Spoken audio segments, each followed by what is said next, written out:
Serpihan surga singgah di tanah Ambarawa.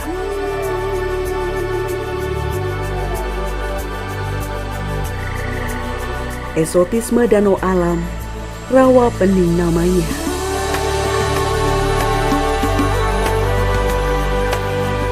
Secara kasat mata tempat ini indah, namun siapa sangka di balik panorama Rawa Pening menyimpan duka. Secara ekologis, kondisi Rawa Pening terbilang miris. Pak, minta tolong diantar ke sana, Pak.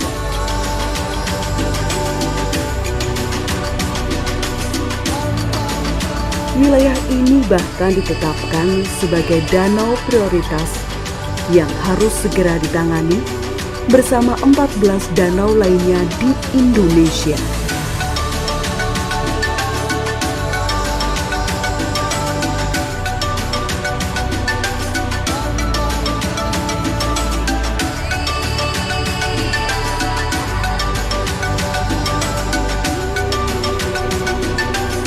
Assalamualaikum warahmatullahi wabarakatuh.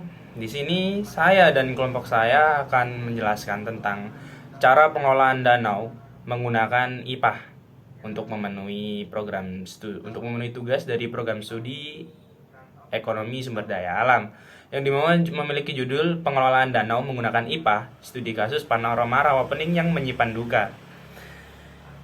Di sini kelompok saya terdiri dari saya sendiri, Abdul Husain Ramadhani, dan selanjutnya ada Ivan Aditya, Ricci Aaron Kurniawan, dan Choirul Anam. Untuk penjelasan yang selanjutnya akan dibahas oleh rekan-rekan saya. Selamat menonton, semoga bermanfaat. Assalamualaikum warahmatullahi wabarakatuh. Perkenalkan, nama saya Ricci Aaron Kurniawan, NIM 111 dari Prodi Agribisnis. Di sini saya akan menjelaskan mengenai pengertian dari danau IPA itu sendiri atau instalasi pemanenan air hujan. Danau instalasi pemanenan air hujan atau IPA ini adalah suatu program pemerintah untuk merealisasikan danau Rawa Pening yang bersih. IPA sendiri berfungsi menangkap serta mengumpulkan air hujan ke dalam satu wadah. Yang sudah terkumpul nantinya akan dimanfaatkan sebagai konsumsi atau sebagai cadangan air di musim kemarau. Tidak hanya itu, air hujan yang ditadah dapat juga diresapkan ke dalam tanah untuk mengurangi genangan, di mana program ini atau instalasi pemanenan air hujan ini dapat mengurangi runoff atau tingginya aliran permukaan. Terima kasih, selanjutnya akan dilanjutkan oleh rekan saya. Baik, untuk berikutnya yaitu fungsi dari Danau Rawa Pening.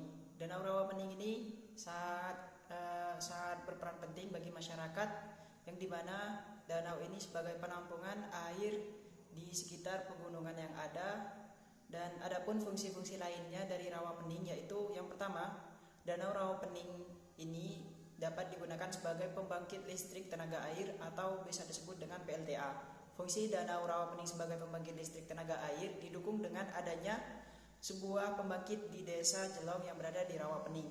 Pembangkit listrik ini sangat memadai untuk kebutuhan masyarakat sekitar di Danau Rawa Pening. Untuk berikutnya, Danau Rawa Pening sebagai pusat irigasi. Dengan adanya sumber air yang melimpah, maka selain sebagai peternak ikan, banyak masyarakat sekitar Rawa Pening yang memanfaatkan tanah di sekitar Danau Rawa Pening sebagai tanah pertanian atau persawahan. Dengan adanya Rawa Pening, persawahan yang menghampar luas di sekitar Rawa Pening telah mampu menghasilkan produksi padi yang sangat baik dan melimpah. Hal ini tentu saja didukung dengan adanya sumber pengairan irigasi yang baik dari air Danau Air Pening tersebut. Untuk berikutnya, terakhir, Danau Rawa Pening sebagai pengendali banjir. Letak Danau Rawa Pening yang tepat di tengah-tengah di bawah kaki semua pegunungan di sekelilingnya membuat Rawa Pening juga memiliki fungsi sebagai danau pengendali banjir. Danau Rawa Pening mampu menampung air yang sangat banyak terutama pada musim penghujan. Dengan adanya Rawa Pening ini, maka semua air hujan dapat tertampung dengan baik di sini dan membuat kota-kota di sekitar Rawa Pening aman dari banjir. Tiga subdas menjadi sumber masalah rusaknya badan air danau Rawapening, das panjang dan das parat dengan polutan serta sedimentasinya. Sementara ada kedung ringin dengan runoff dan sedimentasinya. Selain itu, masyarakat di sekitar Rawapening juga mengalami kekurangan sumber air ketika kemarau panjang yang mengakibatkan kekeringan, sehingga para peternak sapi di daerah tersebut sangat merasa kekurangan air karena sumber air yang sangat kecil. Dari latar belakang tersebut kemudian dirangkum dalam 3 poin masalah utama dalam Danau Rawapening, yang ada diantaranya yaitu yang pertama tingginya sedimentasi, kemudian di poin kedua ada tingginya permukaan air atau runoff, dan yang ketiga yaitu sumber polutan penyebab eutrofikasi atau pencemaran air pada badan air danau. Di sini saya akan melanjutkan penjelasan dari rekan saya, di mana mengenai mengatasi masalah untuk Danau Rawapening sendiri.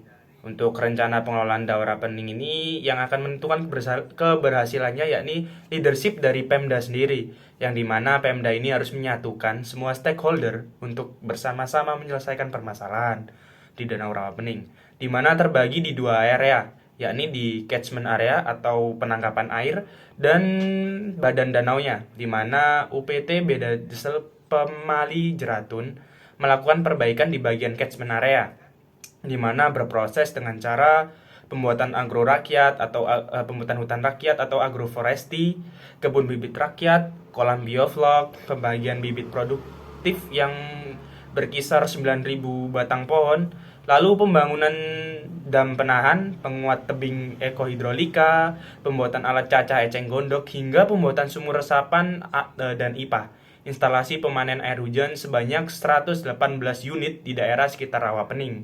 Sedangkan BBWS atau PUPR di badan sungai, di mana tugasnya yakni membersihkan badan sungai dari eceng gondok, di mana tumbuhan ini menjadi permasalahan utama yang menyebabkan eutrofikasi atau pencemaran air pada badan air danau. BBWS atau PUPR ini melakukan dengan cara mengeruk atau mengambil eceng gondok yang dilakukan semenjak tahun 2019 hingga saat ini. Sekian dari penjelasan saya.